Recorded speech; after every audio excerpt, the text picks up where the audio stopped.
Hello. Hello to all my tree chi loves out there. Love a tree. Look at this gorgeous one. I'm in the churchyard at the top of my road where you can see over the Somerset levels here. This is just quite a remarkable view.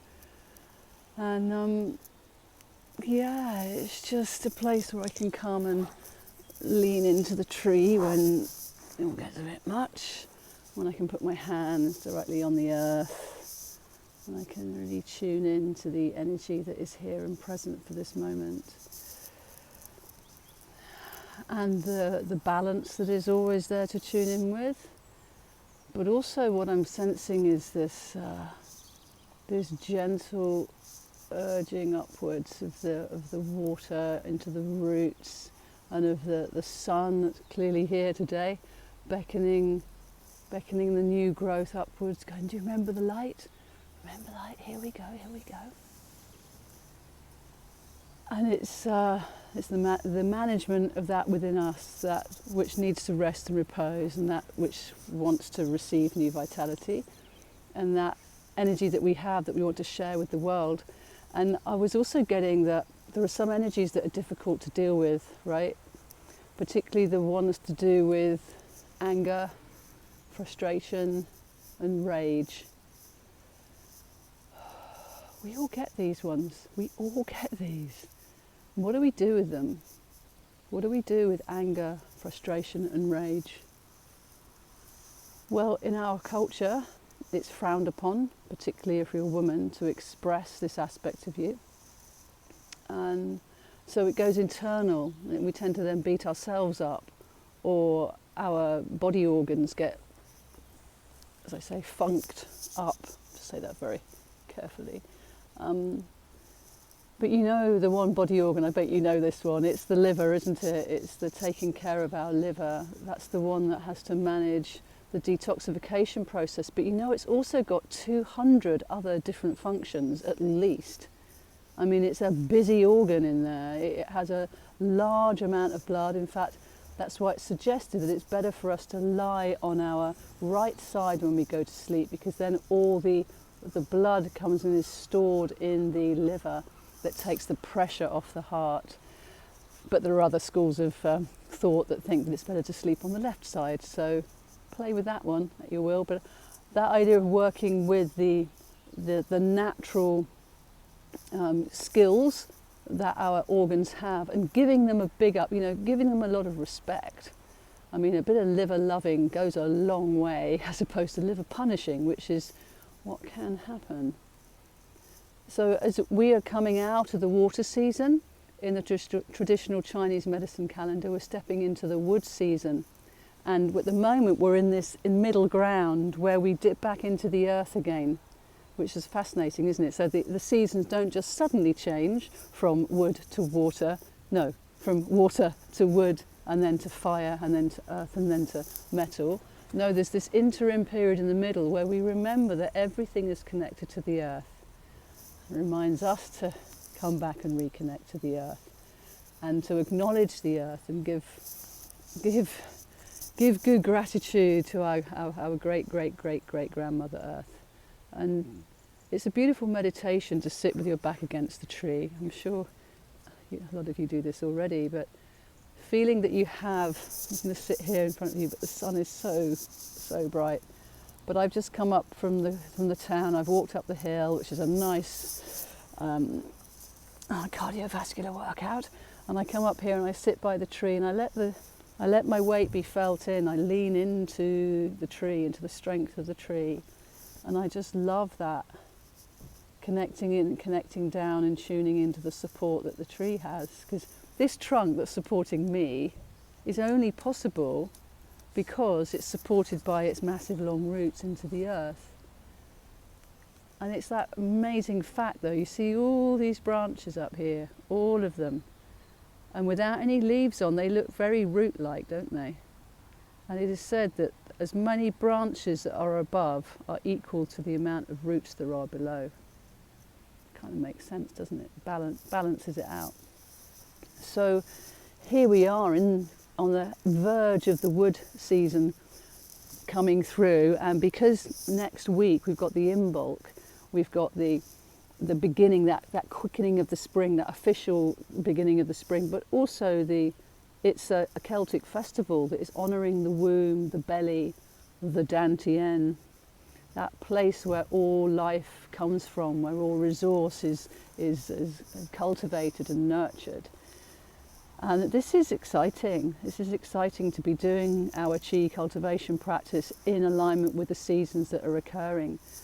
Because not only are we tuning into what our system is resonating with, we're also tuning into the energy of the land around us and the energies there. So we can gather this free vitality, and when we can tune into it, it enhances it. So I would love to share these teachings outside. In fact, I'm sure I will do some more videos in here, maybe in the churchyard. I can prop up my camera on a suitable perch, and to be in the energy of the spring as it starts to come through. But getting back to that topic of what do you do with your anger and your frustration and your rage, well, it's finding ways to let the liver not get congested with that. So the liver is the organ that is associated with that. So is the gallbladder as well. They're very inextricably linked there. And so when we can give space for the liver to be able to express itself energetically, then those sort of toxic emotions also have a place to be resolved, be released and resolved into the world. And there are some specific Qigongs that are actually really good fun to do that I'm going to share with you on this course that's starting on the 1st of February, which is also, not only is it the Imbolc, it's the beginning of the Chinese New Year, which is the year of the water tiger. So that's very interesting. There's a lot of auspiciousness going on at the moment, and how we place ourselves in amongst that to be able to gather the positive energy from it and be able to release that which no longer serves us is really important. And if you've seen the last Chi Time video with Pam Gregory, you'll have heard that she's talking about how this year unfolds at lightning speed, and that there's going to be a lot of disruptions, a lot of sudden changes. And the most important thing that we can do for ourselves is to resource ourselves, to know where our centre of resilience is, to know where our ballast is inside, to know what I could refer to as the home inside is. And all our practices, whatever we do, to nurture and really nurture this aspect of self-relationship, so that we know what the truth of being in relation to ourselves is, and then everything else can come in and be worked out around that. And Qigong energy cultivation practice is like top of the list. I'm not just saying that because I'm a practitioner and teacher in it.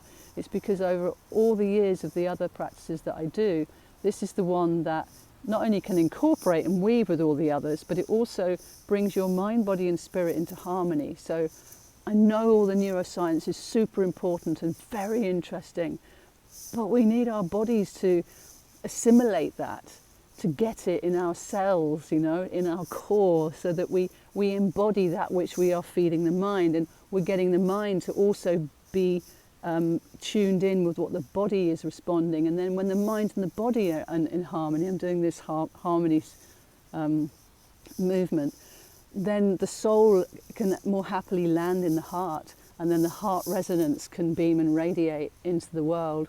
So you see what I'm saying? When we come into this energy cultivation work, we're not only taking care of ourselves, we're also taking care of how we show up in humanity, how we show up in the world, how we show up the gifts that we have.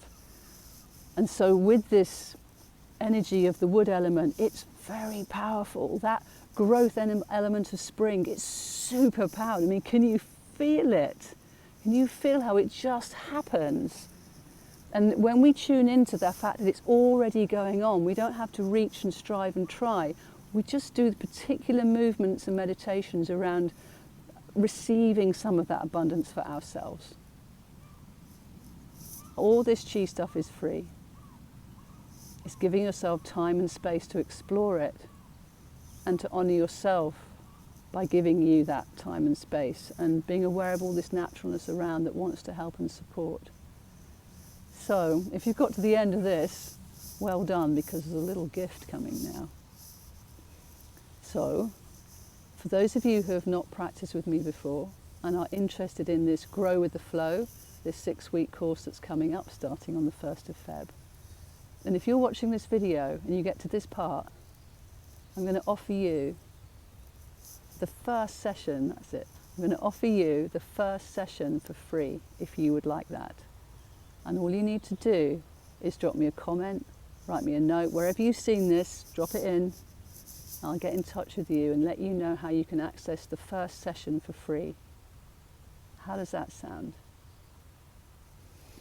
Here to help, here to encourage you, here to inspire you, and for us to also be in conversation with each other, because I bet you've got things that you could share with me and my Chi crew. We're all in this together right now, and the more we can hold each other's hands, collaborate, support, that's how we get through this year of, I don't even know what words there are to describe it, but there's a lot going to be going on. So our health is our wealth, our resource is our support, and our Chi is the key to bringing more love into the world. Thank you so much for watching. Look forward to sharing some more Qigong with you from the 1st of Feb onwards. Keep your Chi up, my friend.